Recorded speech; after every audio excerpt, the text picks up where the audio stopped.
सुप्रभात। आज के ऑनलाइन प्रातःकालीन सभा में आपका हार्दिक अभिनंदन है। यह ऑनलाइन प्रातःकालीन सभा लॉकडाउन पीरियड का एक अभिनव प्रयोग है, जिसके माध्यम से यह प्रयास किया जा रहा है कि हमारे दिनचर्या में लॉकडाउन और कोविड-19 के कारण कोई विशेष परिवर्तन न आए और हम अपने उद्देश्य में अर्जुन की भांति अग्रसर रहें। तो आइए सबसे पहले अपने प्रातःकालीन सभा का शुभारंभ हम प्रातः वंदना से करते हैं।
Thank you, children. And now this is the time for thought for the day. And I would like to invite Kumari Sunidhi of class 8 to present the thought for the day. Good morning to everybody. Thought for the day. The great saint Swami Vivekananda said that doing good to others is the one great universal religion. Hence, we should always think and do good for others. This is the essence of universal religion. Thank you and have a nice day. Thanks, Sunidhi, for your beautiful thought. Service to humanity is service to divinity. And in the same spirit, you presented your thought that doing good things to others is the universal religion. Hope everybody will follow this beautiful path. और अब बारी है आज के भाषण की। आज के भाषण के लिए मैं कुमारी पूजा भारती कक्षा 10 को आमंत्रित करता हूँ। शुभ प्रभात। आज की प्रातःकालीन सभा में मैं पूजा भारती कक्षा 10वीं की छात्रा मनुष्य के पाचन तंत्र के बारे में जानकारी प्रस्तुत कर रही हूँ। पाचन तंत्र में मुख्यतः 5 अंग भाग लेते हैं।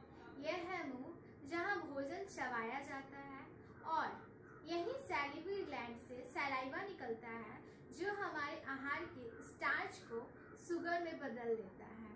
यहाँ से यह आहार भोजन नलिका ओसोफेगस से पेट में पहुँचता है, जहाँ HCl, पेप्सिन और म्यूकस होते हैं।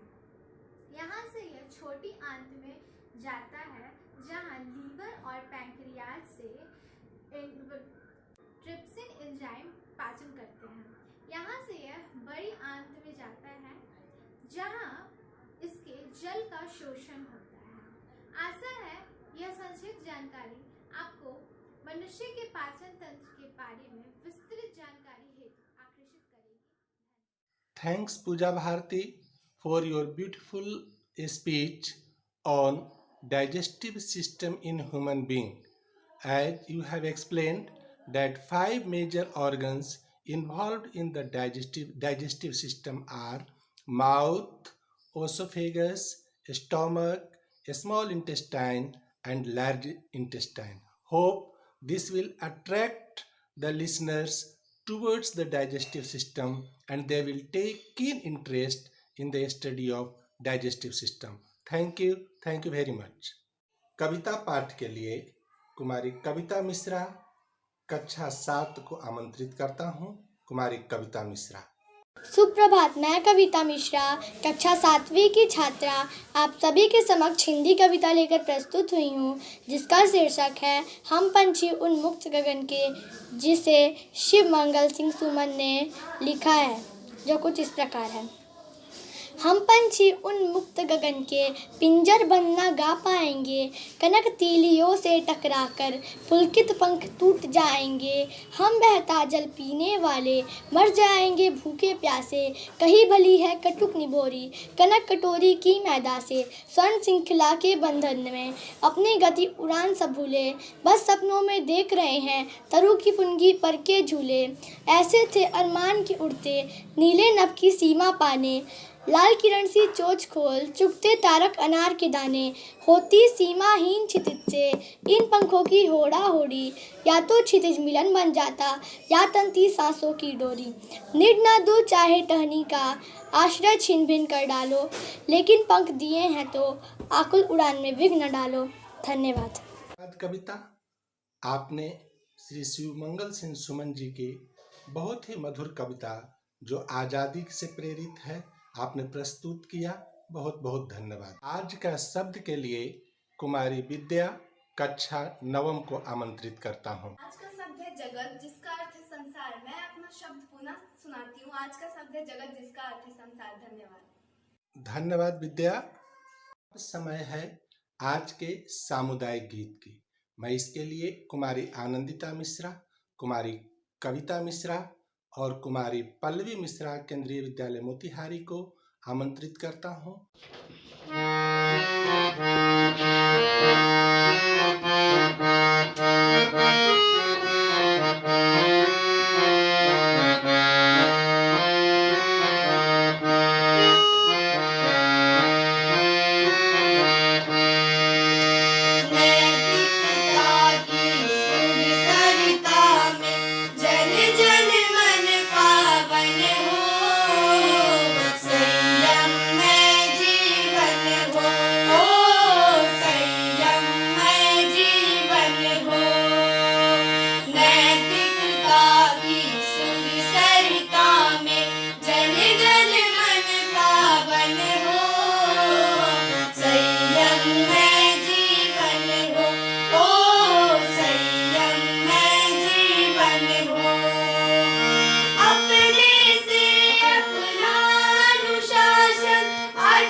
एक्सरसाइज सेशन की।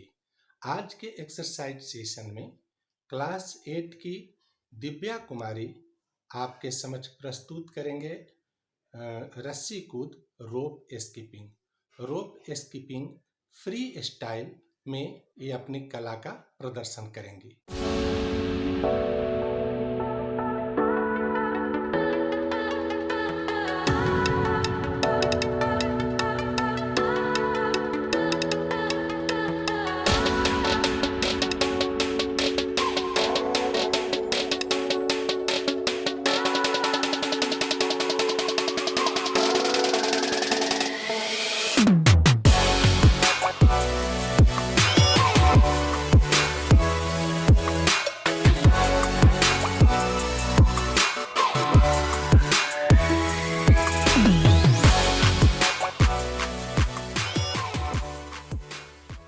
धन्यवाद दिव्या, आपने इस कला का बहुत ही सुंदर प्रदर्शन किया। अभी इसी वर्ष रोप स्कीपिंग को केंद्रीय विद्यालय बेतिया में इंट्रोड्यूस किया गया। धन्यवाद बच्चों। अब बारी है आज के शिक्षक वचन की। आज के शिक्षक वचन को मैं रामानुज कुमार स्वयं आपके समक्ष प्रस्तुत कर रहा हूँ। एक बार पुनः सुप्रभात। प्यारे बच्चों, विश्व आज एक जटिल परिस्थिति से गुजर रहा है। एक विषाणु जिसे कोविड-19 के रूप में जाना गया, लाखों का जान ले चुका है। हम भी आज एकांतवास में रहने के विवश हैं, क्योंकि सावधानी ही एकमात्र इस समय हमारा बचाव है। पर हम भारतीय हैं, हमारे संस्कार और संस्कृति बहुत पुरानी है और जिस पर हमें गर्व है। हमारे ऋषि मुनि एकांतवास में रहकर ही ज्ञान, विज्ञान, अध्यात्म और दर्शन का प्रतिपादन किया है, जिसका कि हर समय में, हर काल में महत्व रहा है। हमारी संस्कृति की गरिमा राम और कृष्ण से रही है। राम यदि वन जाते हैं तो वो उसे अभिशाप नहीं मानते। राम यदि वन जाते हैं तो वहां भी बन जाते हैं। उनका वनवास, अयोध्या से दूर जंगल में जाना, उस जंगल को भी एक पवित्र धाम में रूपांतरित कर देता है। उसी तरह से इस एकांतवास के क्षण को, इस लॉकडाउन के क्षण को हमें अनुकूलता में बदलना है, न कि इस परिस्थिति को हमें और दुखी होकर कोरोना के विजय को सुनिश्चित करना है। हम न केवल कोरोना को परास्त करेंगे, बल्कि कोरोना काल के बाद जब हम निकलेंगे तो हमारा व्यक्तित्व बेहतर व्यक्तित्व होगा, निखरा हुआ व्यक्तित्व होगा। ठीक उसी प्रकार जैसे राम जी जब जंगल गए थे और वहां से जब वापस अयोध्या आए थे तो वो रावण को परास्त कराए थे, उनका व्यक्तित्व और भी निखर चुका था। इस पल में मैं एक कवि की रचना की कुछ पंक्तियों को आपके सामने प्रस्तुत करना चाहता हूँ। कामनाएं त्याग पुण्य काम की तलाश में, तीर्थ खुद भटक रहे थे धाम की तलाश में। ना तो दाम ना किसी नाम की तलाश में, राम बन गए थे अपने राम की तलाश में। आपसे ही आपका चुनाव सिर्फ राम है, भाव सूचियां बहुत है, भाव सिर्फ राम है। भाव सूचियां बहुत है, भाव सिर्फ राम है। अर्थात आप प्रकृति के अमूल्य सृजन हैं। आप अपने आप को पहचानिए। आप कुछ भी कर सकते हैं। आपसे प्रकृति को बहुत सारी उम्मीदें बंधी हैं। हनुमान जी अपनी शक्ति को खुद नहीं जानते थे, लेकिन हनुमान जी की साधना और उनके पराक्रम में इतना शक्ति था कि जब लक्ष्मण जी को वान लगा, जब लक्ष्मण जी मूर्छित हो गए, तो एक रात में हनुमान जी संजीवनी बूटी लेकर पूरे पहाड़ के साथ लक्ष्मण जी के पास हिमालय से पुनः समुद्र के उस पार तक पहुंच गए। कहा जाता है कि मानव जब जोड़ लगाता है, पत्थर पानी बन जाता है। मेहंदी जब सहती है प्रहार, बनती ललनाओं का श्रृंगार। विपरीत परिस्थितियां ही तो हमारी परीक्षाएं हैं, जो हमें तैयार करती है।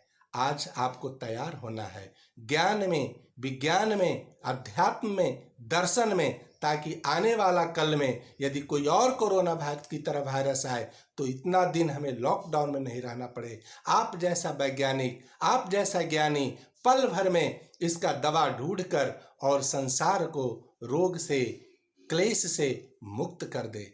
आपको अपने समृद्ध विचार से भाईचारा फैलाना है, ताकि कोई देश किसी का दुश्मन न हो, कोई धर्म और जाति किसी का दुश्मन न हो, कोई व्यक्ति यह न सोचे कि हम कोरोना फैलाकर दूसरे को दुख देकर सुखी हो जाएंगे। इस तरह की भावनाओं को अंत कर सब में समरसता के भाव को उजागर करना है।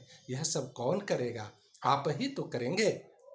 प्यारे बच्चों, तो आइए इस समय का सकारात्मक सदुपयोग करें। आज के भौतिकतावाद और स्पर्धावादी युग में कभी किसी को माता पिता दादा के साथ ज्यादा समय गुजारने का समय नहीं मिलता है। ठीक है, ये लॉकडाउन पीरियड है, आपको समय मिल रहा है माता पिता दादा दादी के पास रहने का। इतना सेवा कीजिए, उनका इतना सेवा कीजिए ताकि वो गर्व करें कि हमारे बच्चों में बहुत ही संस्कार भरा पड़ा है।